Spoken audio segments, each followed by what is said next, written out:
Thiruvithamkoor Devaswom board മുൻ president A പത്മകുമാറും Unnikrishnan പോറ്റിയും തമ്മിൽ സാമ്പത്തിക ഇടപാട് ഉണ്ട് എന്ന നിഗമനത്തിലാണ് പ്രത്യേക അന്വേഷണ സംഘം. പത്മകുമാറിന്റെ വീട്ടിൽ നിന്ന് കണ്ടെടുത്ത രേഖകൾ പരിശോധിച്ചാണ് ഈ നിഗമനത്തിൽ എത്തിയത്. പത്മകുമാറിന്റെ പാസ്പോർട്ട് SIT പിടിച്ചെടുത്തു. പ്രതിയുടെ വിദേശ യാത്രകൾ ഉൾപ്പെടെ പരിശോധിക്കാനാണ് അന്വേഷണ സംഘത്തിന്റെ നീക്കം. പത്മകുമാറിന്റെയും ഭാര്യയുടെയും ആസ്തികളും പരിശോധിക്കും. 2019 മുമ്പും ശേഷവുമുള്ള ഭൂമിയുടെ പ്രമാണങ്ങളുമായി ബന്ധപ്പെട്ട രേഖകളുടെ തുടർ പരിശോധനയും നടക്കുകയാണ്. പത്മകുമാറിനെ ചോദ്യം ചെയ്യാനായി SIT നാളെ കോടതിയിൽ കസ്റ്റഡി അപേക്ഷ നൽകും. മറ്റൊരു പ്രധാന വിവരം ഈ കേസുമായി ബന്ധപ്പെട്ടുള്ളത് നടൻ ജയറാമിനെ സാക്ഷിയാക്കാൻ SIT ഒരുങ്ങുന്നു എന്നുള്ളതാണ്. ഹോട്ട് ആൻഡ് ടോക്ക് ചോദിക്കുന്നു, പത്മകുമാറിനെതിരെ CPM നടപടിയെടുക്കാത്തത് എന്തുകൊണ്ട്? ഇടത് സഹയാത്രികൻ റെജി ലൂക്കോസ്, കോൺഗ്രസ് സഹയാത്രികൻ റെജി B എന്നിവരാണ് ചർച്ചയിൽ പങ്കെടുക്കുന്നത്. ആദ്യം റെജി ലൂക്കോസിലേക്ക് പോയാൽ, ശ്രീ റെജി ലൂക്കോസ്, അയ്യപ്പന്റെ സ്വർണം കട്ട കേസിലാണ് CPMന്റെ പത്തനംതിട്ട ജില്ലാ കമ്മിറ്റി അംഗം എ പത്മകുമാർ അറസ്റ്റിലായിരിക്കുന്നത്. സാമ്പത്തിക തട്ടിപ്പ് കേസുകളുമായി ബന്ധപ്പെട്ടൊന്നും CPM നടപടിയെടുക്കാറില്ല, അങ്ങനെ ഒരു ചരിത്രമൊന്നുമില്ല. എങ്കിൽ പോലും വളരെ വൈകാരികമായ ഈ വിഷയത്തിൽ തദ്ദേശ ഭരണ തെരഞ്ഞെടുപ്പിന് തൊട്ടുമുമ്പിൽ നിൽക്കുമ്പോൾ പോലും എന്തുകൊണ്ടാണ് ഒരു നടപടിയിലേക്ക് പാർട്ടി നേതൃത്വം കടക്കാത്തത്? ആദ്യം പറയാനുള്ളത്, CPMനെ സംബന്ധിച്ചോളം ഒരു സഖാവിന്റെ പേരിലോ അല്ലെങ്കിൽ ഉന്നത നേതാവിന്റെ പേരിലോ നടപടി എടുക്കുന്നതിന് അതിൻ്റെതായ ചില ചിട്ടവട്ടങ്ങളുണ്ട്.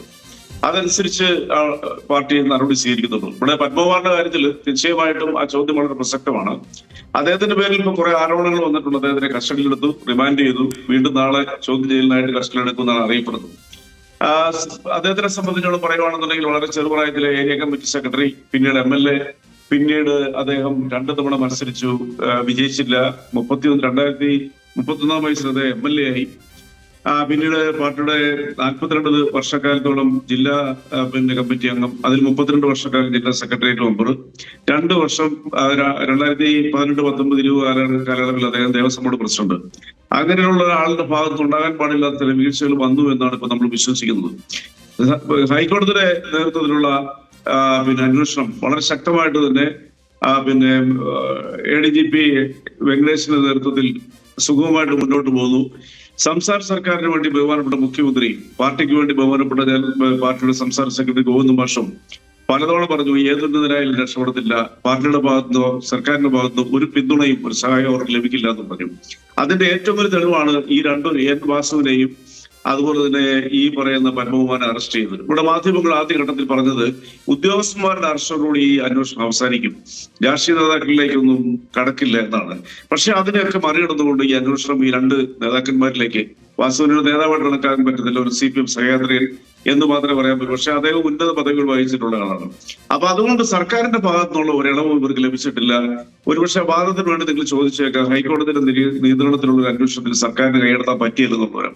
പക്ഷെ അങ്ങനെ ഉണ്ടെങ്കിൽ പോലും വേണമെങ്കിൽ സർക്കാരിന്റെ കീഴിലുള്ള പോലീസ് ഉദ്യോഗസ്ഥരാണെങ്കിൽ സ്വാധീനിക്കാം ഏത് ഗവൺമെന്റ്. അത് പക്ഷെ അതിൽ 1% പോലും സ്വാധീനം ചെലുത്തിയിട്ടില്ല.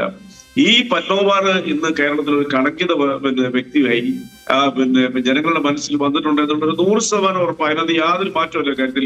അദ്ദേഹം സംശയത്തിന്റെ കരുതലിലാണ്. അദ്ദേഹത്തിന് ഒരു കാരണവശാലും ഈ പാർട്ടി വിശ്വസിക്കത്തില്ല എന്നുള്ളത് തെളിവാണ്. ഇക്കഴിഞ്ഞ ദിവസം ഗോവിന്ദ മാഷ് വീണ്ടും പറഞ്ഞത്, ഈ മനുഷ്യനല്ല ആരാണെങ്കിലും തെറ്റ് ചെയ്തിട്ടുണ്ടെങ്കിൽ പാർട്ടിയുടെ ഭാഗത്തുനിന്ന് വിട്ടുവീഴ്ച ഉണ്ടാകത്തില്ല, അയാള് കൃത്യമായ രീതിയിലുള്ള ശിക്ഷാ നടപടിക്ക് വിധേയമാകുമെന്ന് പറഞ്ഞു. ഇവിടെ നമുക്ക് മുൻകാല പല അനുഭവങ്ങളുണ്ട്. പാർട്ടിയുടെ പേരിൽ വന്നിരിക്കുന്ന, പാർട്ടി പ്രവർത്തകരുടെ നേതാക്കളുടെ പേരിൽ വന്നിരിക്കുന്ന ആരോപണങ്ങളുടെ വസ്തുതകൾ തിരിച്ചറിഞ്ഞതിന് ശേഷം അവരെ പാർട്ടിയിൽ നിന്ന് പുറത്താക്കിയിട്ടുണ്ട്, തരം താഴ്ത്തിയിട്ടുണ്ട്. ഇപ്പൊ പ്രത്യേകിച്ച് ഒരു ഫോർ എക്സാമ്പിൾ നമ്മളെ PP ദിവ്യയെ സംബന്ധിച്ച് പറയുകയാണെങ്കിൽ അവര് ഉന്നത സ്ഥാനത്ത് ചെറുപ്പത്തിൽ വന്നതാണ്. അവർ ജില്ലാ പഞ്ചായത്ത് മെമ്പറായിരുന്നു, വൈസ് പ്രസിഡന്റ് ആയിരുന്നു, പിന്നെ ജില്ലാ പഞ്ചായത്ത് പ്രസിഡന്റായി. അതിനുശേഷമാണ് ഈ നവീനമായിട്ട് ബന്ധപ്പെട്ട വിഷയങ്ങളിൽ അവരെ കുറിച്ച് ആരോപണങ്ങൾ ഉയർന്നത്. ആ ആരോപണത്തിന്റെ വെളിച്ചത്തിൽ തന്നെ പാർട്ടി അവർക്കെതിരെ നടപടി സ്വീകരിച്ചു, അവരെ ബ്രാഞ്ചിലേക്ക് തരം താഴ്ത്തി. എന്നാൽ പത്മകുമാറിനെ സംബന്ധിച്ചോളം ഈ വിഷയത്തിൽ കൃത്യമായ രീതിയിലുള്ള ഒരു തെളിവ് സഹിതം ഒരു അന്വേഷണത്തിലൂടെ പുറത്തു വന്നാൽ അല്ലെങ്കിൽ നടപടി സ്വീകരിച്ചിട്ടുണ്ടെങ്കിൽ 100% അദ്ദേഹത്തിനെതിരെ പാർട്ടി നടപടി സ്വീകരിക്കും. ഇതിനകത്ത് നടപടി എന്തുകൊണ്ടില്ല എന്ന് ചോദിക്കുന്നതിന് ഈ പശ്ചാത്തലം കൂടി വളരെ പ്രധാനപ്പെട്ടതാണ്. തദ്ദേശ ഭരണ തെരഞ്ഞെടുപ്പിൽ CPMനെതിരെ വലിയ പ്രചരണ ആയുധമായി കോൺഗ്രസും UDFും പ്രയോഗിക്കുന്നത് ശബരിമലയിലെ സ്വർണ്ണക്കൊള്ളയാണ്. അപ്പോഴാണ് CPMന്റെ പത്തനംതിട്ട ജില്ലാ കമ്മിറ്റി അംഗം അതിൽ പ്രതിയാക്കപ്പെട്ട കൊല്ലപ്പെട്ട് അറസ്റ്റിലായിരിക്കുന്നത്. അതുകൊണ്ടാണ് ചോദിക്കുന്നത്, എന്തുകൊണ്ട് ഈ അവസരത്തിൽ പോലും ഒരു നടപടിയിലേക്ക് പാർട്ടി നേതൃത്വം കടക്കുന്നില്ല? നമുക്ക് ഈ പി ദിവ്യയുടെയൊക്കെ കേസ് മുന്നിലുണ്ട്, ശരിയാണ്. അവർക്കെതിരെ ആരോപണം വരുന്ന മുറയ്ക്ക് ഒരുപക്ഷെ പാർട്ടി അതിൽ അന്വേഷണം എടുത്തു കാണും. എന്തുകൊണ്ടാണ് ഈ വിഷയം ഇതുവരെയും പരിശോധിക്കുവാൻ, അന്വേഷിക്കുവാൻ പാർട്ടി നേതൃത്വം തയ്യാറാകാത്തത്? അതല്ലെങ്കിൽ ഈ പ്രത്യേക അന്വേഷണ സംഘം തന്നെ ഹൈക്കോടതിയുടെ മേൽനോട്ടത്തിൽ നടക്കുകയാണ് എന്നതാണെന്ന് താങ്കൾക്കറിയാം. താങ്കൾ തന്നെ നേരത്തെ സൂചിപ്പിച്ചതാണ് അതിനകത്ത് ഒരു ഇടപെടലിനും സർക്കാർ പോയില്ല എന്നുള്ളത്. അവിടെയും ആ അന്വേഷണത്തിന്റെ വിശ്വാസ്യതയെ നമ്മൾ ചോദ്യം ചെയ്യേണ്ട ഒരു കാര്യവുമില്ല. ആ പ്രത്യേക അന്വേഷണ സംഘത്തിന്റെ ഹൈക്കോടതി ദേവസ്വം ബെഞ്ചിന്റെ മേൽനോട്ടത്തിൽ നടക്കുന്ന ആ അന്വേഷണത്തെ മുഖവിലേക്ക് എടുത്തുകൊണ്ട് എന്തുകൊണ്ടായിരിക്കാം ഒരു നടപടിയിലേക്ക് പാർട്ടി കടക്കാത്തത്? അല്ല, ഞാൻ പറയുകയാണെന്നുണ്ടെങ്കിൽ ഈ പത്മകുമാറിനെ സംബന്ധിച്ചുള്ള പത്മകുമാർ 2 തവണ പാർട്ടിക്ക് തലവേദന ഉണ്ടാക്കിയിട്ടുണ്ട്. ഞാൻ ഈ ചോദ്യത്തിനുള്ള മറുപടിക്ക് ആധാരമായിട്ട് പറയുക. ഒന്ന്, അദ്ദേഹം 2018 വനിത യുവതി പ്രവേശനവുമായിട്ട് ബന്ധപ്പെട്ട് വാസം പറയുകയാണെന്നുണ്ടെങ്കിൽ പാർട്ടിക്ക് അവബോധിപ്പുണ്ടാക്കുന്ന രീതിയിൽ ആ വിധിക്കെതിരെ വലിയ രീതിയിലുള്ള മാധ്യമങ്ങളിലൂടെ പ്രതികരിക്കുകയും വളരെ തലവേദന ഉണ്ടാക്കുകയും ചെയ്തൊരു വ്യക്തിയാണ്. ഈ കഴിഞ്ഞ സംസ്ഥാന സമ്മേളനത്തിൽ തനിക്ക് സംസ്ഥാന സമിതിയിൽ സംസ്ഥാന കമ്മിറ്റിയിൽ അംഗത്വം ലഭിക്കത്തില്ല, തന്നെ ജൂനിയറായ വീണ ജോർജിന് ലഭിക്കുമെന്ന പരാതിയിൽ അദ്ദേഹം ഒരു ഫേസ്ബുക്ക് പോസ്റ്റ് ഇട്ടുകൊണ്ട് അത് ബഹിഷ്കരിച്ചു. അങ്ങനെ തലവേദന സൃഷ്ടിച്ച അദ്ദേഹത്തിനെ ഇത്തവണ പാർട്ടിയുടെ ജില്ലാ സെക്രട്ടേറിയറ്റ് എടുത്തിട്ട് അദ്ദേഹത്തിന് തരം താഴ്ത്തുകയാണ്. ശരിക്കും ഒരു ജില്ലാ സെക്രട്ടേറിയറ്റിൽ നിന്നും ജില്ലാ കമ്മിറ്റിയിലേക്ക് തരം താഴ്ത്താൻ ഒരു ശിക്ഷ തന്നെയാണ്. ഇപ്പൊ ചോദിച്ചത് വളരെ പ്രസക്തമാണ് ലക്ഷ്മി പ്രയോഗിച്ച്. എന്തുകൊണ്ട് ഈ സന്നിധ്യ ഘട്ടത്തിൽ അദ്ദേഹത്തിന് എതിരെ പാർട്ടി നടപടി സ്വീകരിക്കുന്നില്ല എന്നുള്ളവരും അതിനൊരു വ്യക്തമായ മറുപടി, ജനങ്ങളുടെ ഹിതം എന്താണെന്ന് മാത്രം നോക്കി അതിനനുസരിച്ച് ജനങ്ങളോടൊപ്പം നിൽക്കുന്ന ഒരു പാർട്ടിയാണ് CPM എന്ന് പറഞ്ഞ പാർട്ടി. എന്നാൽ മാധ്യമങ്ങൾ തിരക്ക് കൂട്ടി ഒരാൾക്കെതിരെ നടപടി സ്വീകരിക്കണം എന്ന് പറഞ്ഞാൽ CPM അങ്ങനെ സ്വീകരിക്കത്തില്ല. അവിടെ ജനങ്ങളുടെ ഹിതം എന്താണെന്ന് ഞാൻ വളരെ വ്യക്തമായിട്ട് പറഞ്ഞു. ജനഹിതം പാലിക്കുന്ന ഒരു പാർട്ടിയാണ്. പക്ഷെ പാർട്ടി പ്രവർത്തകരുടെ ഭാഗത്തു നിന്നും ഉള്ള പ്രവർത്തനങ്ങൾക്കുള്ള കൃത്യമായ രീതിയിലുള്ള തെറ്റുകൾ കൃത്യമായ ലെവലിൽ അന്വേഷണം പൂർത്തിയാക്കുക അല്ലെങ്കിൽ കോടതി പറയുകയോ ചെയ്താൽ ഒരു സംശയം വിചാരിക്കേണ്ടത് കോൺഗ്രസ് അല്ല ഈ പാർട്ടി ആ ഏതൊരു വ്യക്തിയാണെങ്കിലും അദ്ദേഹത്തിനെതിരെ നടപടി സ്വീകരിക്കും. ഞാൻ 2 ഉദാഹരണങ്ങൾ പെട്ടെന്ന് പറഞ്ഞുതരാം. സാക്ഷാൽ VS അച്യുതാനന്ദനെയും പിണറായി വിജയനെയും ഈ പാർട്ടി പോളിറ്റ് ബ്യൂറോയിൽ നിന്ന് കേന്ദ്ര കമ്മിറ്റിയിലേക്ക് തരം താഴ്ത്തിയിട്ടുണ്ട്. സാക്ഷാൽ EMS നമ്പൂതിരിപ്പാടിനെതിരെ ശാസന പുറപ്പെടുവിച്ചിട്ടുണ്ട്. പല പ്രമുഖ രാഷ്ട്രീയ CPM-ന്റെ ഉന്നത നേതാക്കന്മാരെ ഈ പാർട്ടിയിൽ നിന്ന് പുറത്താക്കിയിട്ടുണ്ട്. അത് പാർട്ടിയുടെ കാലാകാലഘട്ടമായിട്ടുള്ള ശിക്ഷാ നടപടികളാണ്. വിവിധ രീതിയിലുള്ള ശിക്ഷകളുണ്ട്. ഇവിടെ ഞാൻ ഉറപ്പായിട്ടും എനിക്ക് വിശ്വസിക്കുന്നത്, എനിക്ക് പാർട്ടിയുടെ തീരുമാനം പ്രഖ്യാപിക്കാനുള്ള അധികാരമൊന്നുമില്ല. പക്ഷെ ഞാൻ വിശ്വസിക്കുന്നത് അടുത്ത ജില്ലാ കമ്മിറ്റിയിൽ അടുത്ത നാളെ മറ്റന്നാളാണ് എന്റെ ഓർമ്മ, ജില്ലാ കമ്മിറ്റി കൂടുമ്പോൾ ഇദ്ദേഹത്തിനെതിരെ ഉള്ള പരിപാടികളോട് ചർച്ച ചെയ്ത് സംസ്ഥാന കമ്മിറ്റിയുടെ നിർദ്ദേശം അനുസരിച്ചുള്ള നടപടി സ്വീകരിക്കാനുള്ള സാധ്യതയുണ്ട്. സംസ്ഥാന സെക്രട്ടറി കഴിഞ്ഞ ദിവസം കൂടി എന്ത് നിർദ്ദേശമാണ് ജില്ലാ കമ്മിറ്റി നൽകുന്നുള്ളവരും എനിക്കോ മാധ്യമപ്രവർത്തകർക്കൊന്നും അറിയത്തില്ല. അത് ഞങ്ങളുടെ പാർട്ടിയുടെ ഒരു രഹസ്യാത്മകതയാണ്. അത് ജനങ്ങളോട് പറയേണ്ടത് തുറന്നു പറയും. പാർട്ടിക്കുള്ളിലുള്ളത് അച്ചടക്കത്തോടുകൂടി കീപ്പ് ചെയ്യുന്ന പാർട്ടിയാണിത്. അതുകൊണ്ട് പത്മകുമാറിനെ സംരക്ഷിക്കുക എന്ന് പറഞ്ഞാൽ CPM-നെ സംബന്ധിച്ചോളം യാതൊരു ബാധ്യതയില്ല. പത്മകുമാർ ഒരു കുറെ നാളുകളായിട്ട് പാർട്ടിക്ക് ഒരു അവമതിപ്പുണ്ടാക്കി ഒരു ചേർത്ത് പിടിക്കുന്ന ഒരു വ്യക്തിത്വം അല്ല എന്നുള്ളത് നമുക്ക് എല്ലാവർക്കും അറിയാം. കേരളത്തിലെ മുഴുവൻ ജനങ്ങൾ വിശ്വസിക്കുന്നത്, ഞാൻ ഉറപ്പ് പറയാം, അവിടെ ഒരു കൊള്ള നടന്നിട്ടുണ്ട്. ആ കൊള്ളയിൽ പത്മകുമാർ മാത്രമല്ല ഉദ്യോഗസ്ഥന്മാരുണ്ട്. അതുപോലെ തന്നെ അവിടുത്തെ എല്ലാത്തിനും അധികാരിയായിട്ടുള്ള, പരിമിതമായ അധികാരമാണെങ്കിലും തന്റെ അറിവില്ലാതെ ഒരു വസ്തുവും പുറത്തു പോകാത്ത ഒരു അധികാരി അവിടെയുള്ള തന്ത്രിയാണ്. അദ്ദേഹം കുറ്റവാളിയാണെന്ന് ഞാൻ പറയുന്നില്ല. അപ്പൊ ഇവരെല്ലാം കൂടെ അടങ്ങുന്ന ഒരു നെക്സസ് ആണ് നടത്തിയിരിക്കുന്ന കാര്യത്തിൽ ഇനി ഒരു സംശയമില്ല. അത് സംശയലേശം എന്നെ ലക്ഷ്മിപ്രിയ നമ്മുടെ ബഹുമാനപ്പെട്ട പാർട്ടിയുടെ സംസ്ഥാന സെക്രട്ടറി ഗോവിന്ദമാഷാണ് ഒരു പാർട്ടി കേഡറെ കുറിച്ചോ നേതാവിനെ കുറിച്ചോ അഭിപ്രായം പറയേണ്ട ആള്. അദ്ദേഹം വ്യക്തമായിട്ട് പറഞ്ഞിട്ടുണ്ട്. അതുകൊണ്ട് അടിവരയിട്ട് പറയാം, ഈ പറയുന്ന പത്മകുമാറിന്റെ എന്ന് പറയുന്ന ഞങ്ങളുടെ പാർട്ടിയുടെ ജില്ലാ കമ്മിറ്റി മെമ്പറിനെ ആ ഉചിതമായ രീതിയിലാണ് തെറ്റ് ചെയ്തിട്ടുണ്ടെന്ന് പാർട്ടിക്ക് ബോധ്യം വന്നിട്ടുണ്ട്. നടപടി സ്വീകരിക്കും. അത് ഏറെ വൈകാതെ തന്നെ എടുക്കും എന്നാണ് ഞാൻ പ്രതീക്ഷിക്കുന്നത്. ശരി, ശ്രീ റെജി ബി, ഇതിനകത്ത് പത്മകുമാറിനെ പാർട്ടി CPM സംരക്ഷിക്കുന്നതായി കോൺഗ്രസിന് അഭിപ്രായമുണ്ടോ, UDF-ന് അഭിപ്രായമുണ്ടോ? എന്താണ് നിങ്ങൾക്കൊക്കെ തോന്നുന്നത്? നോക്കൂ പത്മ, ഇവിടെ ഈ പവിത്രമായ ശബരിമല സന്നിധാനത്ത് നിന്ന് ഭക്തർ അർപ്പിച്ച അത്രയും ബഹുമാന പുരസ്സരം, ഭക്തർ അവരുടെ വിശ്വാസം അർപ്പിക്കുന്ന പ്രദേശമാണ്. അവിടെയാണ് മല്ലയ്യ ആ ശ്രീകോവിൽ സ്വർണം പൂശിയത്. ആ സ്വർണം പൂശിയിട്ടുണ്ട് എന്ന് ഈ ലോകത്ത് എല്ലാവർക്കും, പ്രത്യേകിച്ച് കേരളക്കരയിലുള്ള മുഴുവൻ ആളുകൾക്കും അറിയാം. അവിടുത്തെ സ്വർണമാണ് കവർന്നെടുത്തത്. ആരെയാണോ ശബരിമലയുടെ വിശ്വാസപൂർവ്വം അതിൻ്റെ സംരക്ഷണത്തിന് ചുമതലപ്പെടുത്തിയിരുന്നത് അവർ തന്നെ അത് കൊള്ളയടിക്കുന്നു എന്ന വലിയ ഒരു സംഭവം, ഷോക്കിംഗ് ആയിട്ടുള്ള ഒരു സംഭവത്തിന് കാരണക്കാരായ അതിൻ്റെ അന്ന് ദേവസ്വം ബോർഡിൻ്റെ പ്രസിഡൻ്റ് ആയിരുന്ന ശ്രീ പത്മകുമാർ, പാർട്ടിക്ക് ഏറ്റവും വേണ്ടപ്പെട്ട ആൾ, SFIയിൽ മുതൽ സംഘടനാ പ്രവർത്തനം തുടങ്ങി DYFIയുടെ വൈസ് പ്രസിഡൻ്റായി, അതുപോലെ ഏറ്റവും ചെറുപ്രായത്തിൽ 2 പ്രാവശ്യം MLA ആയി, ഇപ്പോൾ ജില്ലാ കമ്മിറ്റി, അത് കപ്പിനും ചുണ്ടിനും ഇടയിൽ സംസ്ഥാന കമ്മിറ്റി അംഗത്വം നഷ്ടപ്പെട്ടു. അങ്ങനെ പാർട്ടിക്ക് ഏറ്റവും വേണ്ടപ്പെട്ട ആൾ, പിണറായി വിജയനോട് ചേർന്ന് നിൽക്കുന്ന ആൾ. ആ മനുഷ്യനെതിരെ ഈ വലിയ ഷോക്കിംഗ് ആയിട്ടുള്ള SIT അന്വേഷണം നടത്തി അദ്ദേഹത്തെ നിരവധി തവണ ചോദ്യം ചെയ്ത് അറസ്റ്റ് ചെയ്ത് ജയിലിൽ അടച്ചിട്ടും എന്തുകൊണ്ട് ഈ പാർട്ടി ഈ പത്മകുമാറിനെ ഇപ്പോഴും സംരക്ഷിക്കുന്നു എന്നുള്ളതിന് ഒരൊറ്റ രീതിയിൽ മാത്രമേ നമുക്ക് അതിനൊരു നിഗമനത്തിലെത്താൻ കഴിയൂ. അതായത് പത്മകുമാറിനെതിരെ ഏതെങ്കിലും നടപടിയെടുത്താൽ പാർട്ടിയുടെയും സംസ്ഥാന ഭരണത്തിൻ്റെയും ഉന്നത തലങ്ങളിലേക്ക് അതിൻ്റെ ചൂണ്ടുപലക നീളും, ഉന്നതർ ഇതിൽ കുടുങ്ങും, ഒരു സംശയവുമില്ല. കാരണം നമ്മുടെ കേരള സർക്കാരിൽ ശബരിമലയുടെ ചുമതല വഹിക്കുന്ന മന്ത്രിമാരുണ്ട്. ആ മന്ത്രിമാർക്ക് ഇതിൽ നേരിട്ട് ഇല്ല എന്നവർക്ക് പറഞ്ഞൊഴിയാൻ കഴിയുമോ? തീർച്ചയായും അവരെല്ലാം ഈ അന്വേഷണത്തിൻ്റെ പരിധിയിൽ വരും. പാർട്ടിയുടെയും സംസ്ഥാന ഭരണത്തിൻ്റെയും നേതൃത്വത്തിൽ അതിൻ്റെ ഏറ്റവും ഉന്നത തലത്തിലുള്ളവർ ഇതിൻ്റെ കണ്ണികളായി വരുന്ന ദിനങ്ങളാണ് ഈ പത്മകുമാറിൻ്റെ വായിൽ നിന്ന് ഒഴിഞ്ഞ് ഇനി വരാനുള്ള ദിവസങ്ങളിൽ കേരളം കേൾക്കേണ്ടതായിട്ടുള്ള വാർത്തകളായി പുറത്തു വരാനുള്ളത്. അപ്പോൾ ഉടൻ തന്നെ നടപടി എടുക്കുമെന്നാണ് റെജി ലൂക്കോസ് പറയുന്നത്. ജില്ലാ സെക്രട്ടേറിയറ്റ് നടപടി ഉണ്ടാകുവാനുള്ള സാധ്യതയെക്കുറിച്ചാണ് അദ്ദേഹം പറഞ്ഞത് നേരത്തെ. എന്തുകൊണ്ട് നടപടിയെടുക്കുവാൻ ഒരു താമസം ഉണ്ടാകുന്നു അവിടെ? എന്തുകൊണ്ടാണ് ഇത്ര സാധാരണ ധാർമ്മികതയെക്കുറിച്ച് വളരെ വാചാലമാവുകയും ഈ ഭൂലോകത്തെ എവിടെ ഉഗാണ്ട മുതൽ അങ്ങ് എത്യോപ്യ വരെ എന്ത് വിഷയമുണ്ടെങ്കിലും ഉടനടി പ്രതികരിക്കുകയും നടപടി ആവശ്യപ്പെടുകയും ചെയ്യുന്ന ധാർമ്മികതയുടെ മൊത്ത കച്ചവടക്കാരായി നിലനിൽക്കുന്ന ഒരു പ്രസ്ഥാനമല്ലേ CPM, ഇടതുപക്ഷത്തിലെ CPM? അവരെന്തുകൊണ്ട് ഇത്ര വലിയ, അതായത് കേരള ജനതയുടെ മനസ്സാക്ഷിയെ ഞെട്ടിക്കുന്ന ഈ വലിയ സ്വർണ്ണക്കൊള്ളയ്ക്ക് നേതൃത്വം നൽകിയ കാരണക്കാരനായ ഈ പോറ്റിയുമായി ബന്ധം സ്ഥാപിച്ച ഈ കവർന്നെടുത്ത ഈ കള്ളത്തരത്തിന് നേതൃത്വം നൽകിയ ആൾക്കെതിരെ നടപടിയെടുക്കുന്നതിൽ ഒരു വിമുഖത കാട്ടുന്നത് എന്താണ്? ഇപ്പൊ കോൺഗ്രസിന്റെ ആണെങ്കിലോ രാഷ്ട്രീയ എതിരാളികളുടെ ഭാഗത്താണെങ്കിലോ വളരെ ചെറിയ ഒരു സംഭവം ഉണ്ടെങ്കിൽ പോലും തെരുവ് മുഴുവൻ സമര കോലാഹലങ്ങൾ അണിനിരത്തുന്ന പാർട്ടിയല്ലേ ഇത്? ബഹുമാനായ ഉമ്മൻചാണ്ടി സാറിന്റെ കാലത്ത് ആ ഒരു ഓഫീസിലെ ഒരു പിയൂണിനെതിരെ എന്തോ ഒരു അലിഗേഷൻ വന്ന ഉടനെ എന്തുമാത്രം സമര കോലാഹലങ്ങളായിരുന്നു ഈ രാജ്യത്തുണ്ടാക്കിയത്. ഇവിടെ ഈ ഒരാഴ്ച തികഞ്ഞിട്ടില്ല. ബഹുമാനപ്പെട്ട കേരള ഹൈക്കോടതി പറഞ്ഞിട്ടുള്ളതൊരു പോയിന്റ് ഉണ്ട്.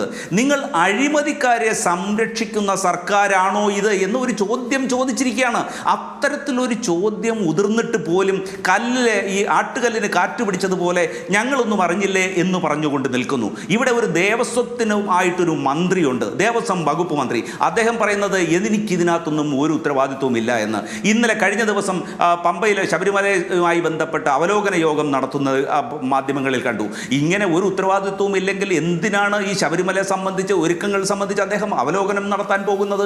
അപ്പോൾ ഇവിടെ ഒരു പോറ്റിയിലേക്കോ അല്ലെങ്കിൽ ഈ പത്മകുമാറിലേക്കോ ഒതുങ്ങുന്നതല്ല. ഇത് വലിയൊരു വ്യാപ്തി, ഒരു നീരാളി പോലെ ഇതിൻ്റെ വ്യാപ്തി പാർട്ടിയുടെ പല തലങ്ങളിലേക്കും വ്യാപിപ്പിക്കുന്നുണ്ട്. അങ്ങനെ അത്തരക്കാരെ സംരക്ഷിക്കുന്ന സമീപനത്തിൻ്റെ ഭാഗമായിട്ടാണ് ഈ പത്മകുമാറിനെതിരെ ഈ തരുണത്തിൽ ഈ ഘട്ടത്തിൽ നടപടിയെടുക്കുവാൻ പാർട്ടി വിമുഖത കാട്ടുന്നത്. അല്ലെങ്കിൽ ഇന്നലത്തെ യോഗത്തിൽ എന്തുകൊണ്ട് നടപടി സ്വീകരിക്കുന്നില്ല? കാരണം കേരളം ഞെട്ടിപ്പോയ ഒരു സംഭവമല്ലേ പവിത്രമായ ശബരിമലയുടെ ശ്രീകോവിലും കട്ടളപ്പടിയും വാതിലും അതിലെ സ്വർണം കവർന്നെടുക്കുക, അതിന് നേതൃത്വം കൊടുക്കുക. ആ മന്ത്രിയെ ആയിട്ട് ഉള്ള അന്വേഷണം ഇപ്പോൾ നടന്നുകൊണ്ടിരിക്കുന്നു, മന്ത്രിയെ അറസ്റ്റ് ചെയ്യുന്നില്ല. ഇവിടെ ബഹുമാന്യനായ റെജി ലൂക്കോസ് അദ്ദേഹം പറഞ്ഞു ഇതിനകത്ത് എന്താണ് ശരിയായ അന്വേഷണം നടക്കുന്നു എന്നുള്ളത്. ഇവിടെ അന്വേഷണം നടക്കുന്നത് ഈ സംസ്ഥാന സർക്കാരിൻ്റെ ഗുണമൊന്നുമല്ല, ഹൈക്കോടതിയുടെ നേരിട്ടുള്ള മേൽനോട്ടത്തിൽ അന്വേഷണം നടക്കുന്നത് കൊണ്ടാണ് ഈ ഘട്ടം വരെ എത്തിയത്. കാരണം ഇത് സംബന്ധിച്ച് പോലീസ് ഉദ്യോഗസ്ഥരുടെ അന്വേഷണത്തിൻ്റെ റിപ്പോർട്ട് സംസ്ഥാന സർക്കാരിലെ പോലീസ് വകുപ്പിൽ ആരെയും കാണിക്കരുത്, ഞങ്ങൾ നേരിട്ട് മോണിറ്റർ ചെയ്യാം എന്ന് പറഞ്ഞുകൊണ്ട് ഹൈക്കോടതിയുടെ സൂപ്പർവിഷനിൽ ഇത് നടക്കുന്നത് കൊണ്ടാണ് ഈ അന്വേഷണം ഈ ഘട്ടത്തിൽ വരെയെങ്കിലും എത്തിയിട്ടുള്ളതെന്ന് നമ്മൾ മനസ്സിലാക്കണം. ഇവിടെ പറയുന്നത് അനുസരിച്ച് ഇവിടെ ഉന്നത നേതാക്കന്മാരിലേക്ക്, അത് മുൻ ദേവസ്വം മന്ത്രി അടക്കമുള്ളവരിലേക്ക് അന്വേഷണം എത്താതിരിക്കാൻ ഒരു പരിചയമായി പത്മകുമാറിനെ കാണുന്നു പാർട്ടി എന്നാണ് ആരോപണം.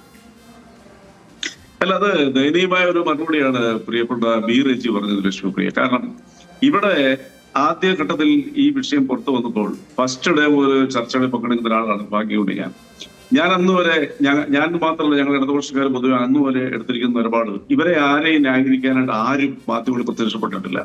പക്ഷേ നമ്മുടെ നിയമപ്രകാരം ഒരാളെ കുറ്റവാളിയായിട്ട് നമുക്ക് പ്രഖ്യാപിക്കണമെന്നുണ്ടെങ്കിൽ അത് കോടതി പ്രഖ്യാപിക്കണം, അല്ലെങ്കിൽ അത് കുറ്റാരോപണം മാത്രമേ. ഇവിടെ എന്തെല്ലാം ആരോപണങ്ങൾ കേരളത്തെ അങ്ങനെ അല്ലല്ലോ CPM മറ്റു പല വിഷയങ്ങളിലും ആ നിലപാടല്ലല്ലോ സ്വീകരിക്കുന്നത്. ഒരാളെ അറസ്റ്റ് ചെയ്ത് കൊണ്ടുപോയാൽ ഉടൻ കുറ്റവാളിയാകുമോ എന്നൊക്കെ ചോദിക്കുമ്പോൾ അറസ്റ്റിലേക്കൊക്കെ കാര്യങ്ങൾ എത്തുന്നതിന് മുമ്പ് തന്നെ നടപടി എടുക്കണം എന്ന് ശഠിക്കുന്ന പാർട്ടിയല്ലേ CPM? അത്തരം സമരങ്ങൾ നടത്തുന്ന പാർട്ടിയല്ലേ CPM? അല്ല, ഞങ്ങള് പല അഴിമതി ആരോപണങ്ങൾക്കും എതിരെ ശക്തമായ രീതിയിലുള്ള നടപടി സ്വീകരിക്കണമെന്നും അതിനെതിരെ ഞങ്ങൾ സമരം ചെയ്യുകയും ചെയ്ത പാരമ്പര്യം ഈ പാർട്ടിക്കുണ്ട്. അതുകൊണ്ടാണല്ലോ കേരളത്തിൽ ജനാധിപത്യത്തിൽ കടുമട്ട് ഒന്നും അല്ലെങ്കിൽ കൊള്ളയൊന്നും നടക്കാതെ ഒരു പരിധിവരെ നമ്മുടെ കേരളത്തെ സംരക്ഷിച്ചത്. ഇപ്പോഴത്തെ പ്രതിപക്ഷ നേതാവ് തന്നെ 2015 പരസ്യമായിട്ട് പറഞ്ഞൊരു കാര്യമുണ്ട്. കേരളത്തിൽ ഇപ്പോൾ നടക്കുന്ന ഭരണം എന്ന് പറയുന്നത് കടുംപെട്ട് ഭരണം എന്നാ പറഞ്ഞത്. അതായത് തീവെട്ടി കൊള്ളുന്ന ഒരു വാക്ക് അദ്ദേഹം ആവർത്തിച്ചു പറഞ്ഞു. അങ്ങനെ ഒരു ആരോപണത്തിന്റെ ഒരു 1% പോലും ഇതുവരെ ഈ സർക്കാരിനെ കുറിച്ച് 9 വർഷമായിട്ട് ഈ പ്രതിപക്ഷത്തിന് ഉന്നയിക്കാൻ സാധിച്ചിട്ടില്ല. അതൊക്കെ സത്യമാണ്, ഞങ്ങൾ പറഞ്ഞിട്ടുണ്ട്. കാരണം കേരളം ജനിക്കുന്ന രീതിയിലുള്ള നഗ്നമായ അഴിമതികൾ, കള്ളത്തരങ്ങൾ, കൊള്ളകളൊക്കെ നടന്നിട്ടുണ്ട്. ഇവിടെ ഞങ്ങളുടെ പാർട്ടി അധികാരത്തിലിരിക്കുമ്പോൾ വാദത്തിന് വേണ്ടത്തിന് പറയാൻ ബഹുമാനപ്പെട്ട കോടതി നിരീക്ഷണത്തിലാണ്. പക്ഷേ പോലീസ് ഉദ്യോഗസ്ഥർ കേരള ആഭ്യന്തര വകുപ്പിന് കീഴിലാണ്. IPS മുതൽ കോൺസ്റ്റബിൾ വരെയുള്ളവരും അവരെ നിയന്ത്രിക്കാൻ എന്തെല്ലാം മാർഗമുണ്ട് അതൊക്കെ ബി റെജിക്ക് വളരെ വ്യക്തമായിട്ടറിയാവുന്ന കാര്യം. എന്നിട്ട് അതിനു വേണ്ടി എന്തെങ്കിലും നിയന്ത്രണം ഏർപ്പെടുത്തിയോ? അതും അഴിമതിയുടെ പരിധിയിൽപ്പെടുന്നതല്ലേ? അതും അധികാര ദുർവിനിയോഗമല്ലേ? ഞങ്ങൾ അധികാര ദുർവിനിയോഗം കാണിച്ചില്ല, അത് വലിയ അന്തസ്സായി എങ്ങനെ പറയാൻ കഴിയും? അല്ലല്ല, ഞാൻ പറഞ്ഞത് ലക്ഷ്മി തെറ്റിദ്ധരിച്ചത്. ഞാൻ അതിന് പോസിറ്റീവ് ആയിട്ടുള്ള പറഞ്ഞത് അത് അഴിമതിയാണെന്നും കൊള്ളയാണെന്നും. ഇത് വെറും കൊള്ളയല്ല, ലോകം മുഴുവൻ ആദരിക്കുന്നത്, especially South India, moreover all over India ഏറ്റവും കൂടുതൽ ആദരവോട് കാണുന്ന ശബരിമല ധർമ്മശാസ്ത്ര ക്ഷേത്രത്തിൽ, ഞാൻ ആ ക്ഷേത്രത്തിന്റെ അവിടെ സന്ദർശിച്ചിട്ടുള്ളതാണ് ശബരിമലയിൽ.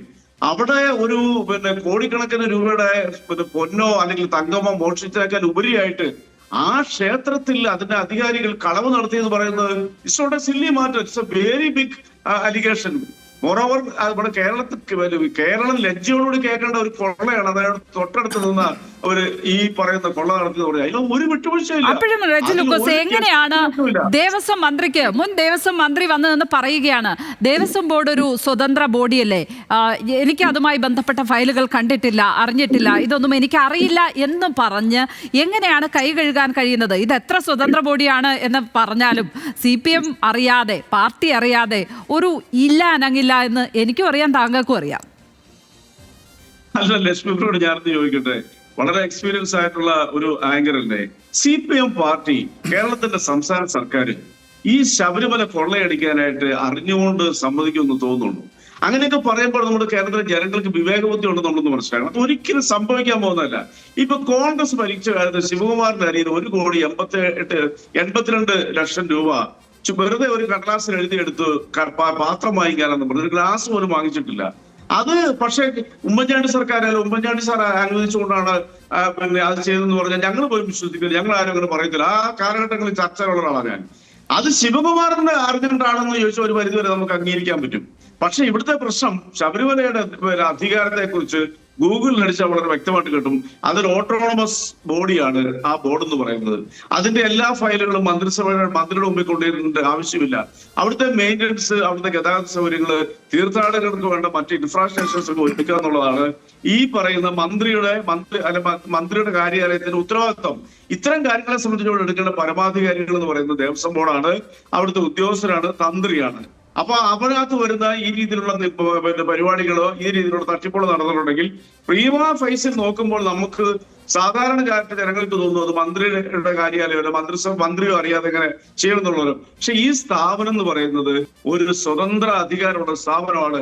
അവിടെ ഒരു മന്ത്രി കൈകടത്തി എന്താ പറയാ, അയ്യപ്പന്റെ ക്ഷേത്രത്തിലെ ഈ ദ്വാരപാലകരുടെ ശില്പത്തിന് മുകളിൽ ക്ലാഡി ചെയ്തിരിക്കുന്ന സ്വർണവും അവിടുത്തെ സകലത് വാതിൽ വരെ പൊളിച്ചോണ്ട് പോകാനുണ്ട്. കടകംപള്ളി സുരേന്ദ്രൻ അനുമതി കൊടുത്തു, അല്ല അതേ അറിഞ്ഞെന്ന് പറഞ്ഞിട്ടുണ്ട്. ഒരു അസംബന്ധമായ ആരോപണമാണ്. എന്ത് നിലപാട് സർക്കാർ എടുത്തു? ഇതാണ് നമ്മൾ ആലോചിക്കേണ്ടത്.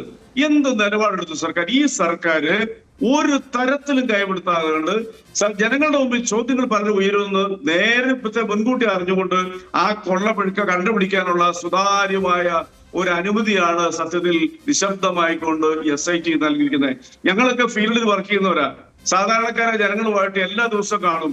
അവരുടെയൊക്കെ പ്രതികരണം ഞങ്ങൾക്കറിയാം. ഈ ഗവൺമെന്റ് അല്ലായിരുന്നു എങ്കിൽ ഈ കൊള്ള ഇന്നും പുറത്തറിയത്തില്ല എന്നുള്ളതാണ് സാധാരണക്കാരന്റെ നിലപാട്. അതേസമയം ഈ കൊള്ള നടത്തിയവരെ സംരക്ഷിക്കാനായിട്ട് ഗവൺമെന്റോ പാർട്ടിയോ അറിഞ്ഞോ അറിയാതെ ശ്രമിച്ചിരുന്നുവെങ്കിൽ ഈ ചിത്രമല്ല ഈ സർക്കാരിനെതിരെ വലിയ പ്രതികരണം ഉണ്ടായത്. ഈ ഒരു ഡിഫറൻസ് ആണ് നമ്മൾ മനസ്സിലാക്കേണ്ടത്. അതാണ് ഞാൻ പറയുന്നത്, കേരളം ഭരിക്കുന്നത് UDF അല്ല, LDF ആണ്. ഏത് ഉന്നതൻ തെറ്റിയതാലും ആ ഉന്നതൻ കടക്കു പുറത്തായിരിക്കും, അയാൾ ജയിലിനടിയിലായിരിക്കും. ഞാൻ പൂർണ്ണമായിട്ട് വിശ്വസിക്കുന്നു ഈ പത്മകുമാർ ഉൾപ്പെടെയുള്ള കൊള്ള സംഘം കേരളത്തിന്റെ ജയിലറകളിൽ വർഷങ്ങളോളം കഴിയേണ്ടി വരുമെന്ന്. കാരണം അവർ കൊള്ളയടിച്ചിരിക്കുന്നത് വെറും സ്വർണമല്ല, ആരാധ്യമായ ഒരു സ്ഥാപനത്തിന്റെ ഒരു തീർത്ഥാടന കേന്ദ്രത്തിന്റെ കോടിക്കണക്കിന് വിശ്വാസികളും അവിശ്വാസികളും അടങ്ങുന്ന ജനങ്ങളുടെ ബഹുമാനം ആർജിച്ചിരിക്കുന്ന ഒരു ക്ഷേത്രത്തിന്റെ മുതൽ അതിന്റെ കൺമുമ്പിൽ വെച്ചുകൊണ്ട് തട്ടിയെടുക്കുക എന്ന് പറഞ്ഞാൽ അതിന്റെ ആ കളം മുതലിന്റെ മൂല്യം എന്ന് പറയുന്നത് അൺകൗണ്ടബിൾ ആണ്. അതൊരു സംഖ്യയിൽ ഒതുക്കാവുന്നതല്ല. അതുകൊണ്ട് ഇവരെ പോലെയുള്ളവര് കേരളത്തിലെ ജനങ്ങളുടെ മുമ്പിൽ അവർ ഇപ്പോൾ തന്നെ ശിക്ഷിക്കപ്പെട്ടിരിക്കുന്നു. ആ നാളുകളിൽ അവർ ജയിലിലേക്ക് പോകുന്ന കാര്യത്തിൽ എനിക്ക് യാതൊരു സംശയവുമില്ല. അതിന് കാരണമായിരിക്കുന്നത് യഥാർത്ഥത്തിൽ LDF സർക്കാരാണ്. ആ LDF സർക്കാരിനൊപ്പമായിരിക്കും കേരളത്തിലെ ജനങ്ങള്.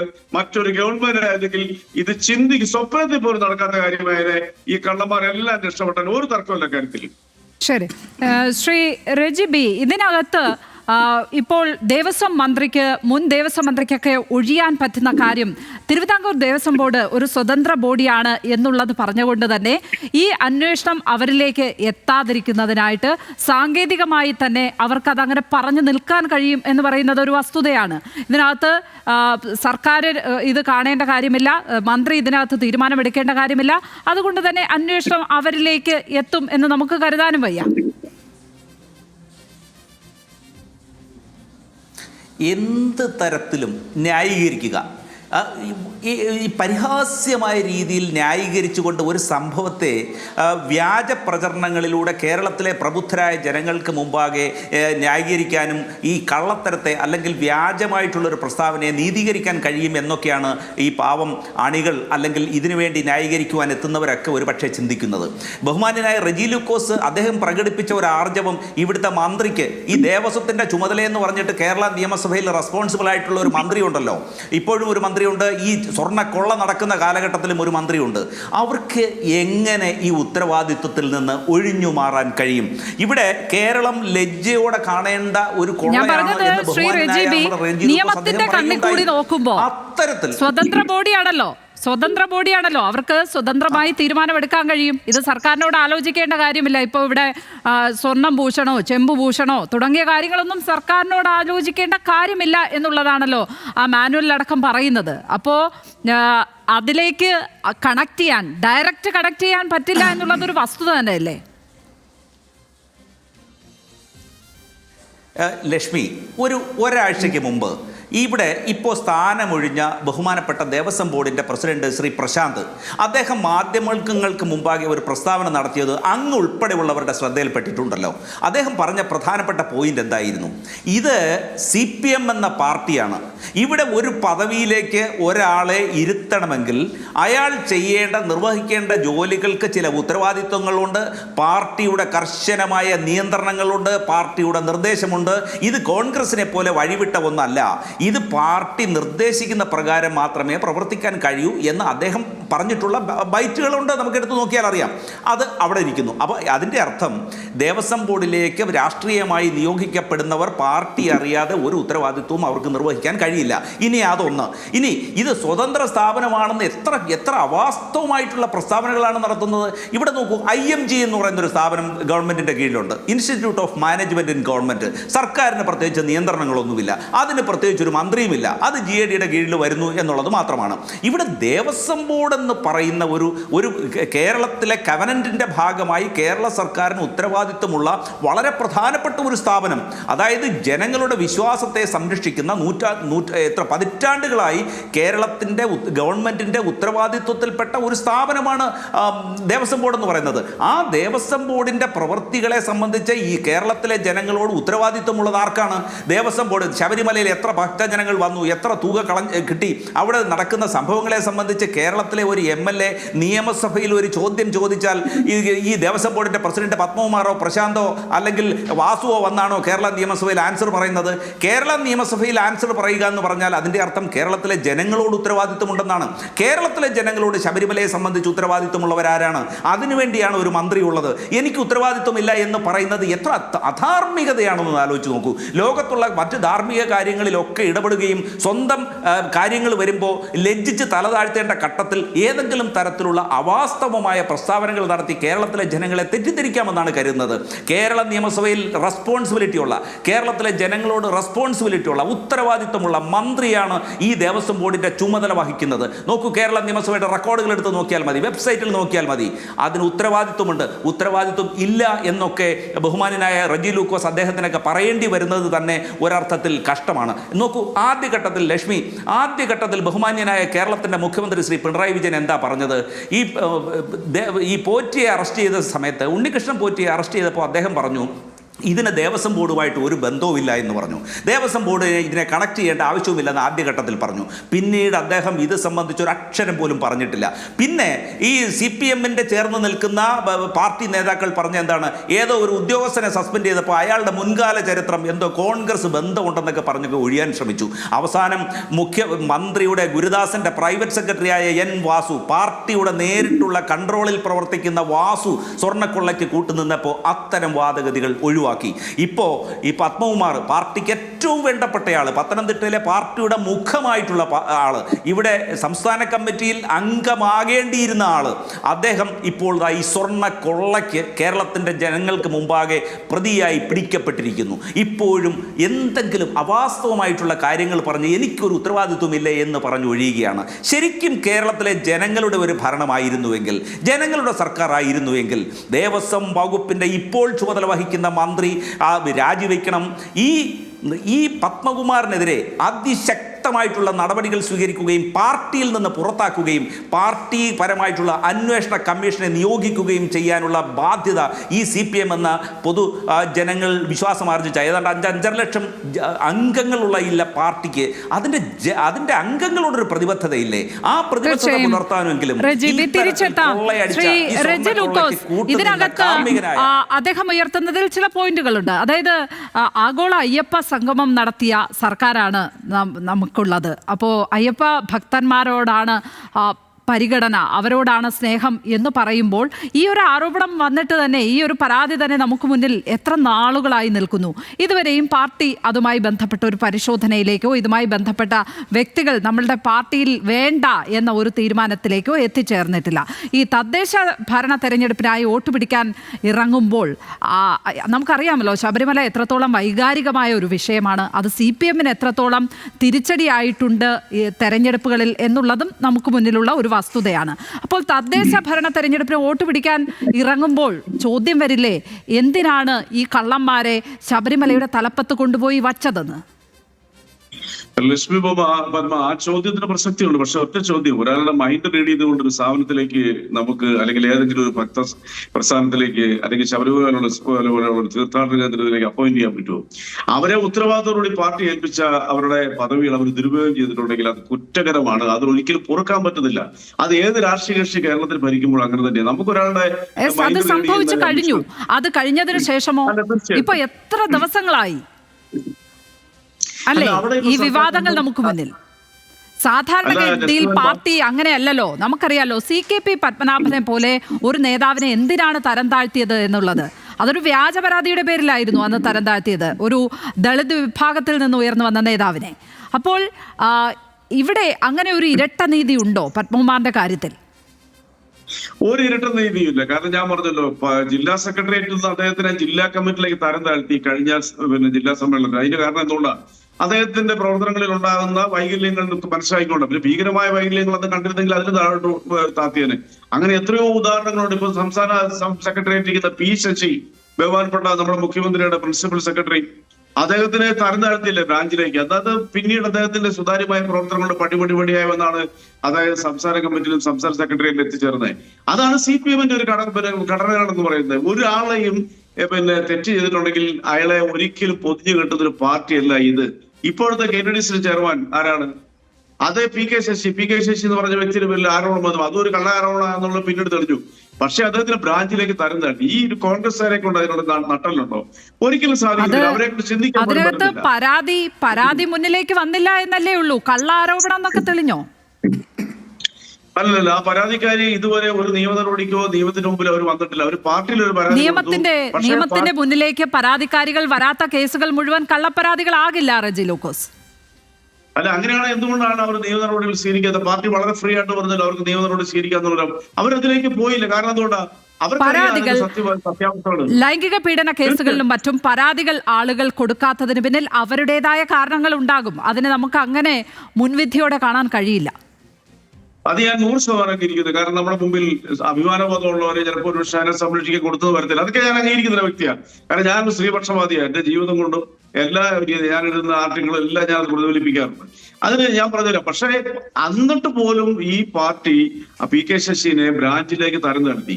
ഇവിടെ കേരളത്തിനെ സംബന്ധിച്ചോളം നമ്മൾ ആലോചിക്കേണ്ട ഒരു വിഷയം എന്ന് പറയുന്നത്, ഇപ്പൊ ഞങ്ങൾ ഈ പഞ്ചായത്ത് ത്രിതല പഞ്ചായത്തുമായിട്ട് ബന്ധപ്പെട്ട് പല പരിപാടികളും അറ്റൻഡ് ചെയ്യുമ്പോൾ ഈ ചോദ്യം എന്നോട് പലരും ചോദിക്കാറുണ്ട്. ഇത് വസ്തുത എന്താണ്, അതെന്താണ് അതിന്റെ കാരണം എന്നുള്ളത് ഞങ്ങളൊക്കെ ഇന്ററാക്ട് ചെയ്യാറുണ്ട്. പക്ഷെ ഞങ്ങൾ ആ കാര്യങ്ങൾ പറയുമ്പോൾ ഈ കേൾക്കുന്ന ആൾക്ക് തന്നെ അറിയാം ഈ പാർട്ടി ആയതുകൊണ്ടാണ്, അല്ലെങ്കിൽ ഇവരൊന്നും ഇപ്പോഴും ഒരാൾ പോലും ജയിലിലോ ഒരു അന്വേഷണ ഏജൻസിയുടെ മുമ്പിൽ എത്തിയാൽ നമ്മുടെ ചരിത്രം അതിന്റെ ആണ് നമ്മുടെ മുന്നിലില്ലേ. നമുക്ക് എന്തെല്ലാം കാര്യങ്ങളുണ്ട്. ഇപ്പൊ ഞാൻ പറയാൻ ആഗ്രഹിക്കാത്തൊരു കാര്യമാണെങ്കിൽ ബീരജിന് മുന്നിൽ വെക്കാം. അത് അവിടെ നിങ്ങൾ ഞങ്ങളുടെ ഒന്ന് മാനിക്കണം. എന്താ അറിയോ? ബഹുമാനപ്പെട്ട സോണിയാഗാന്ധിയും രാഹുൽ ഗാന്ധിയും 626 കോടി രൂപയുടെ പിന്നെ ഹെറാൾഡ് കേസിൽ അവർ ജാമ്യത്തിലാണ്. ആ ജാമ്യത്തിൽ അവർ ഇറങ്ങി നിൽക്കുമ്പോഴാണ് അദ്ദേഹം പ്രതിപക്ഷ നേതാവാകുന്നതും ഈ പറഞ്ഞ ദേശീയ തലത്തിലൊക്കെ പ്രചരണം നടത്തുന്നത്. അങ്ങനെയാണെന്നുണ്ടെങ്കിൽ CPM-ന് ഇങ്ങനെ ആളോട് പോകാൻ പറ്റത്തില്ല എന്ന് പറഞ്ഞ് ഇന്ത്യ മുന്നണി മാറി നിൽക്കാമല്ലോ. ഞങ്ങൾ നിന്നില്ല. കാരണം എന്തുകൊണ്ടാ? ഇന്ത്യയിൽ ഒരു നല്ല പ്രതിപക്ഷം ഉണ്ടാകണം. അതിന് രാഹുൽ ഗാന്ധിയെ പോലുള്ള ആൾ മുന്നണിയിൽ നിൽക്കണം, മുന്നിൽ നിന്ന് നയിക്കണം എന്ന് ഞങ്ങൾക്കൊരു ആഗ്രഹമുണ്ട്. ഞങ്ങളത് ഇപ്പോഴും ആ ആഗ്രഹത്തിന് മുന്നിലാണ് നിൽക്കുന്നത്. അവിടെ ആ കേസും ഈ ശബരിമല കേസും തമ്മിൽ എന്തെങ്കിലും താരതമ്യമുണ്ടോ ശ്രീ റെജി ലൂക്കോസ്? രണ്ട് കേസുകൾ തമ്മിൽ നമ്മൾ താരതമ്യം ചെയ്യുമ്പോ? അല്ല, തീർച്ചയായിട്ടും ഞാൻ പറഞ്ഞല്ലോ, അത് റെജി ഉന്നയിച്ച ഒരു കാര്യത്തിന് ഒരു മറുപടി ഞാൻ പറഞ്ഞതാ. അല്ലാതെ കണ്ട് ഞാൻ ശബരിമലയായിട്ട് ഒരു താരതമ്യമില്ല. ശബരിമല ഞാൻ പറഞ്ഞല്ലോ ഒരിക്കലും താരതമ്യം പോലും ഇല്ലാത്ത സമാനതകളില്ലാത്തൊരു കൊള്ളയാണ് ഈ ഇന്ത്യയിൽ ഇന്ന് വരെ. നമ്മുടെ ഏറ്റുമാനൂർ ക്ഷേത്രത്തിൽ, എന്റെ നാടിനെടുത്ത ഏറ്റുമാനൂർ ക്ഷേത്രത്തിൽ നിന്ന് നെയ്യാറ്റിൻകര സ്റ്റീഫൻ ഏറ്റുമാനൂരിന്റെ ഒരു ചെറിയ വിഗ്രഹം ഇവിടുന്ന് കൊണ്ടുപോയപ്പോൾ അന്നും ഇടതുപക്ഷ സർക്കാരാണ് ഭരിച്ചുകൊണ്ടിരുന്നത്. EK നായനാര് 32ാമത്തെ ദിവസം അയാളെ കസ്റ്റഡിയിലെടുത്തു. പക്ഷേ അത് വെച്ച് നോക്കുമ്പോൾ അതൊരു കള്ളനാണ്. ഇതാരാ? ദേവന്റെ മുമ്പിൽ നിന്നുകൊണ്ട് ഞാനാണ് ഏറ്റവും വലിയ ഭക്തൻ എന്ന് പറഞ്ഞ് കൈകൂപ്പി നിന്നുകൊണ്ട് അത് തട്ടിയെടുക്കുക. അത് ഒരു പെരുങ്കള്ളനെ ബ്രോക്കറായി വെച്ചുകൊണ്ട് അത് ഒരിക്കലും ഇന്ത്യയുടെ ചരിത്രത്തിൽ നടക്കാത്ത സംഭവമാണ്. അതിൽ യാതൊരു സംശയവുമില്ല. അവരെ ജയിലിലേക്ക് കൊണ്ടുപോകും. പക്ഷെ ഇപ്പോൾ സർക്കാരിന് നിശബ്ദമായിട്ട് നിൽക്കാനേ പറ്റുന്നുള്ളൂ. കാരണം ബഹുമാനപ്പെട്ട ഹൈക്കോടതിയുടെ സ്ട്രിക്റ്റ് കൺട്രോളിലാണ് ഈ അന്വേഷണം മുന്നോട്ട് പോകുന്നത്. വളരെ സുതാര്യമായിട്ട് പോകുന്നു. പക്ഷെ പാർട്ടിക്ക് നടപടിയെടുക്കാൻ ഹൈക്കോടതിയുടെ ഈ നിർദ്ദേശമൊന്നും ബാധകമല്ല കേട്ടോ. അല്ല, പാർട്ടി ഉചിതമായ സമയത്ത് പാർട്ടിക്ക് ബോധ്യം വരുമ്പോൾ പാർട്ടി നടപടിയെടുക്കും. പാർട്ടിയുടെ സമുന്നത നേതാക്കൾക്കെതിരെ നടപടിയെടുത്തുള്ള ഒരു പാർട്ടിയായത്. അങ്ങനെ BT രണതി പോലെ അങ്ങനെ എത്രയോ ചരിത്രങ്ങൾ ഈ പാർട്ടിക്കകത്തുണ്ട്. അവിടെ ഒരു പത്മകുമാർ എന്ന് പറയുന്നത് ഈ പാർട്ടിയുടെ മുമ്പിൽ അത്ര വലിയ പ്രാധാന്യമുള്ള ആളെന്നുള്ള അല്ല, പ്രാധാന്യം ഉണ്ടായിരുന്നു. പക്ഷെ ഇപ്പോൾ അങ്ങനെയുള്ള ആളാണെന്ന് എനിക്ക് തോന്നുന്നില്ല. ഒരു കാര്യം ഞാൻ അടിവരായിട്ട് പറയാം. ബഹുമാനപ്പെട്ട ഗോവിന്ദ മാസ്റ്റർ വാക്കുകൾ കടമെടുത്തോണ്ട് തന്നെ പറയട്ടെ. പത്മകുമാർ എന്ന് പറഞ്ഞ വ്യക്തിയെ സംരക്ഷിക്കാൻ അയാൾ കുറ്റക്കാരനാണെങ്കിൽ ഈ പാർട്ടി ഒരിക്കലും ഉണ്ടാകത്തില്ല. ആ ഒരു മെസ്സേജ് ജനങ്ങൾക്കും അറിയാം. എന്താ കാരണം? ഇന്ന് വരെയുള്ള CPM-ന്റെ ഇതുവരെയുള്ള ചരിത്രം അതാണ് പറയുന്നത്. അതുകൊണ്ട് റെജിയെ പോലെയുള്ളവര് കൊള്ളയടികൾക്ക് മാതൃക തന്നെ സൃഷ്ടിച്ചത് എന്ന് നിങ്ങളുടെ തന്നെ ഇപ്പോഴത്തെ പ്രതിപക്ഷ നേതാവ് ഉമ്മൻചാണ്ടി സർക്കാരിനെ പറഞ്ഞ പോലെ അങ്ങനെ ഒരു ഗതികേട്ടിലേക്ക് ഇടതുപക്ഷം പോകത്തില്ല. അങ്ങനെ ഏതെങ്കിലും ഒരു നേതാവിനെ സംരക്ഷിക്കേണ്ട ഗതികേട്ടിലേക്കോ ബലഹീനതയിലേക്കോ ഈ പാർട്ടി പോകത്തില്ല. അത് ജനങ്ങൾക്ക് ബോധ്യമുണ്ട്. ഈ വരുന്ന തദ്ദേശ തെരഞ്ഞെടുപ്പിൽ അതിലും ജനങ്ങൾ ഏറ്റവും കൂടുതൽ എന്താ പറയാ വിജയത്തിലേക്ക് എത്തിക്കുന്നത് പിന്നെ ഇടതുപക്ഷ ജനാധിപത്യ മുന്നണിയായിരിക്കും എന്നുള്ള കാര്യത്തിൽ യാതൊരു തർക്കവുമില്ല. ഇപ്പോഴും ഇതിനകത്ത് കോൺഗ്രസ് ആയിരുന്നെങ്കിൽ എന്ത് നടപടി എടുക്കുമായിരുന്നു? UDF സർക്കാരായിരുന്നുവെങ്കിൽ, ഇപ്പോൾ UDF ആയിരുന്നെങ്കിൽ എന്ത് നടപടിയായിരിക്കും ഇങ്ങനെ ഒരു ഘട്ടത്തിൽ എടുക്കുക എന്നുള്ളതും കൂടി നമ്മൾ ഈ ഘട്ടത്തിൽ ചോദിച്ചു പോകണമെന്ന് തോന്നുന്നു. കാരണം പത്മകുമാറിനെ പാർട്ടിയിൽ നിന്ന് പുറത്താക്കണം എന്ന് പറയുന്ന കോൺഗ്രസ് പാർട്ടി, ഒരു കോൺഗ്രസ് നേതാവായിരുന്നു ഇതേ സ്ഥാനത്തെങ്കിൽ എന്ത് നടപടിയായിരുന്നേനെ സ്വീകരിക്കുക? വളരെ നല്ല ഒരു ചോദ്യമാണ്. ഇവിടെ കോൺഗ്രസ് ആയിരുന്നുവെങ്കിൽ ഇത്തരത്തിലൊരു സംഭവം ഒരിക്കലും ഉണ്ടാകുമായിരുന്നില്ല. കാരണം ഈ കോൺഗ്രസ് എന്ന് പറയുന്ന പ്രസ്ഥാനം വിശ്വാസത്തെ അതിൻ്റെ പവിത്രതയോടെ സംരക്ഷിക്കുന്ന, കാത്തു സൂക്ഷിക്കുന്ന, അത്തരത്തിലുള്ള ജനങ്ങൾക്കൊപ്പം നിൽക്കുന്ന പാർട്ടിയാണ്. അതേസമയം CPM അല്ലെങ്കിൽ ഇടതുപക്ഷ ചിന്താഗതിയോ അവരുടെ പ്രത്യയശാസ്ത്രം എന്ന് പറയുന്നത് മതം കറുപ്പാണ്, മതവിശ്വാസത്തെ നിരാകരിക്കുന്ന തരത്തിലുള്ള സമീപനമാണ് ആ പാർട്ടിയുടെ പ്രത്യയശാസ്ത്രത്തിൽ തന്നെ പെടുന്നത്. സ്വാഭാവികമായിട്ട് ശബരിമലയെ സംബന്ധിച്ചോ അല്ലെങ്കിൽ വിശ്വാസ സംരക്ഷണത്തെ സംബന്ധിച്ചോ ഒന്നും അവർക്ക് വലിയ കടുത്ത ഒരു പ്രതിബദ്ധത ഉണ്ടാകാനുള്ള സാധ്യതയില്ല. മാറ്റം വന്നിട്ടുണ്ട്. ആഗോള അയ്യപ്പ സംഗമം സംഘടിപ്പിച്ചത് ഈ സർക്കാരാണ്. ആഗോള അയ്യപ്പ സംഗമം സംഘടിപ്പിച്ചത് ഈ സർക്കാരാണ്. മാത്രമല്ല ആ വേദിയിൽ വെള്ളാപ്പള്ളി നടേശൻ തന്നെ പറയുന്നുണ്ടായിരുന്നു പിണറായി വിജയൻ വലിയ അയ്യപ്പ ഭക്തനാണെന്ന്. ആഗോള അയ്യപ്പ സംഗമത്തിൻ്റെ പിന്നിലുള്ള ആ ഒരു രാഷ്ട്രീയ ഉദ്ദേശമൊക്കെ നമുക്കറിയാമല്ലോ. ശബരിമല മാസ്റ്റർ പ്ലാൻ ഒന്നും നടപ്പാക്കാതെ 9.5 വർഷം വെറുതെ ഇരുന്നിട്ട് 9.5 വർഷം കഴിഞ്ഞിട്ട് ആ തെരഞ്ഞെടുപ്പ് വരുന്നു എന്ന് കേട്ട ഉടനെ ഒരു രാഷ്ട്രീയ പരിപാടി സംഘടിപ്പിച്ച പ്രോഗ്രാമല്ലേ അത്? അമ്പേ ചീറ്റിപ്പോയില്ലേ? പിന്നെ ഇവിടെ ബഹുമാന്യനായ റെജി ലൂക്കോസ് അദ്ദേഹം ഇക്കാര്യത്തിൽ അദ്ദേഹത്തിൻ്റെ ഒരു ആർജവം പാർട്ടിക്കുണ്ടായിരുന്നുവെങ്കിൽ പാർട്ടി നിശ്ചയമായിട്ടും അത് സംബന്ധിച്ച് നടപടിയെടുക്കുമായിരുന്നു. അദ്ദേഹം പറയുന്നത് സമാനതകളില്ലാത്ത കൊള്ളയാണ്, ാകില്ല എന്നൊക്കെ പാർട്ടി നേതൃത്വത്തിലുള്ളവർക്കും കൂടി തോന്നണ്ടേ? അത് ചെയ്യുന്നില്ല. പിന്നെ ഏറ്റുമാനൂർ സംഭവം 32 ദിവസത്തിനുള്ളിൽ തങ്ക വിഗ്രഹം അവിടെ ഏറ്റുമാനൂരിലെ വിഗ്രഹം കണ്ടെത്തി എന്ന് പറഞ്ഞിരുന്നു. ഇവിടെ നോക്കൂ, ഇവിടെ 6 വർഷം കഴിഞ്ഞു. 2019 നടന്ന സ്വർണ്ണ കൊള്ള അത് വീണ്ടും ആവർത്തിക്കാൻ വേണ്ടിയാണ് 2025 ഇതേ ദേവസ്വം ബോർഡ് അല്ലെങ്കിൽ ഇതിൻ്റെ പിന്തുടർച്ചയായി ഈ 9.5 വർഷം ഭരിക്കുന്ന സർക്കാരിൻ്റെ കാലഘട്ടത്തിലുള്ള 2ാമത്തെ ദേവസ്വം ബോർഡ് വീണ്ടും ഇത് അഴിച്ചിളക്കിക്കൊണ്ട് തങ്ക വിഗ്രഹം പോലും അടിച്ചു മാറ്റാൻ തക്ക തരത്തിലുള്ള നടപടികളിലേക്ക് പോയി.